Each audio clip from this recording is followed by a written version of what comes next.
তো গিলতেছেন, গিলতে গিলতে আবার সংসারটা পুরোটাই তো খাইয়া ফেলছেন। বহুত হয়েছে, এবার আমি আয় পড়ছি, আর আমি আমার সংসার এভাবে গিলতে দিব না। তো বেরোন আমার বাসা থেকে, বেরোন। দুদিন পরে কোথ থেকে আইসা কথা নাই মাত্রা নাই, তুমি আমার বাড়ি থেকে আমারে বাইর করে দিতেছো। আপনার সাহস কি করে হয় আপনি আমার বাড়ির আপনার বাড়ি বলেন? এটা আমার স্বামীর বাড়ি, আর আমার স্বামীর বাড়ি মানে আমার বাড়ি। আমার বাড়িতে থেকে আমার মুখের উপরে কথা বলতেছেন? দাঁড়া তোরা দাঁড়া, এই বাড়ি থেকে আমি বের করতেছি। আয় বের হ, বের হ, এ বাড়ি থেকে বের হ, বের হ করতেছি, বের হ।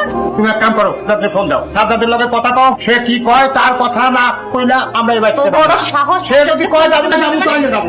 সাজ্জাদ তুমি বের হ, বের হ, বের হ, আমার বাড়ি থেকে বের হ, বের হ, বের হ, বের হ, বের হ, কি হলো? বাড়ি থেকে বের হ। হ্যালো আম্মা, আমি কামটা একটা কইরা ফেলাইছি, বুড়া বুড়ির বাসা থেকে বের করে দিচ্ছি। একদম ঠিক কইছো, ছোট লোকের বাচ্চারা সুযোগ পাইলেই ঘরে উঠে যায়। সময় মতো জামাই বাবাজিরে ফোন দিয়া যেভাবেই হোক ম্যানেজ আম্মা তুমি কোনো চিন্তা করো না, আজ রাত্রে কেমনে বসা আনতে হয় হেরা আমি ভালো করে